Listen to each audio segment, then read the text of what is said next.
ஆக்சுவலாக higher education subject அவர்கிட்ட பேசலாம்னு நினைக்கிறேன். Senior most minister. ஆக்சுவலாக மினிஸ்டர் தான் பேசணும்.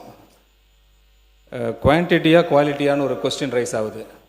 எவ்வளோ குவான்டிட்டி, எவ்வளோ காலேஜஸ், எவ்வளோ ஸ்கூல்ஸ் கொண்டு வந்தோன்னு முக்கியம் இல்லை, குவாலிட்டி தான் ரொம்ப முக்கியம்.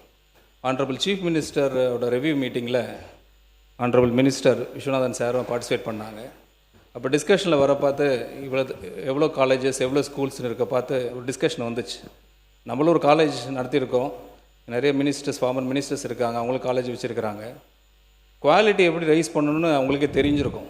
அதில் பார்த்திங்கன்னா சர்டிஃபிகேஷன் சொல்லுவாங்க. ஒரு இன்ஸ்டியூஷன்ஸ், ஆர்ட்ஸ் காலேஜஸ், இப்போ government arts colleges, government engineering colleges நிறைய இருக்குது இல்லைங்களா?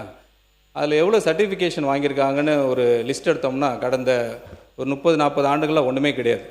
ஒரு ஐஏஎஸ்ஓ சர்டிஃபிகேஷன் கூட வாங்கலை, ஒரு NAAC certification, national assessment accreditation கவுன்சில்னு சொல்லுவாங்க, அதுவும் வாங்கலை, ஒரு NBA அக்ரெடிடேஷனும் வாங்கலை, ஒரு A+ன்னுவாங்க, A++ன்னுவாங்க, B+ன்னுவாங்க. எந்த சர்டிஃபிகேஷனே வாங்காமல் இவ்வளோ வருஷம் நம்ம காலேஜஸ் ரன் பண்ணிட்டு இருந்தோம்னா அங்கேருந்து எப்படி குவாலிட்டி வரும்?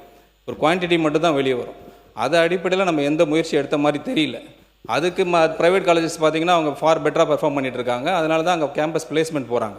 அது நான் இங்கே வந்து ஸ்ட்ரெஸ் சொல்லணும்னு விருப்பப்படுறேன். அதேமாதிரி ஹையர் எஜுகேஷன் ரிலேட்டடாக சார் சொல்லியிருந்தாங்க, நான் சேலரி ஐட்டம்ஸ்னு ஒன்று இருக்குது. அதில் நீங்கள் பார்த்தீங்கனாலே தெரியும், நான் சேலரி ஐட்டம்ஸில் கடந்த 2024-25ன்னு பார்த்தீங்கன்னா 4,364 கோடி. அப்போது 2025-26 சப்ளிமெண்ட்ரி இதில் பட்ஜெட்டில் வந்து 6,673 கோடி.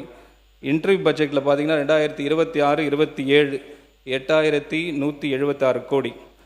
நாங்கள் தாக்கல் பண்ண ரிவைஸ்ட் பட்ஜெட் எஸ்டிமேட்டில் 2026-27 8,203 கோடி. கிட்டத்தட்ட இன்க்ரீஸ் தான் பண்ணி கொடுத்துருக்குறோம். அது உங்களோட தகவலுக்கு சொல்லிடுறோம்.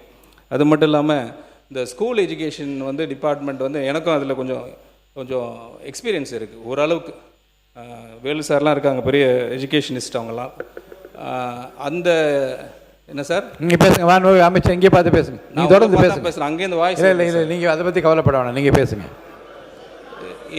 எஜுகேஷன் டிபார்ட்மெண்ட்டில் பள்ளி கல்வித்துறை அமைச்சர் இருக்கிறாங்க. அவங்கள்ட்ட அந்த ரிவ்யூ மீட்டிங்கில் கூட நிறைய டிஸ்கஷன் போயிட்டு இருந்துச்சு.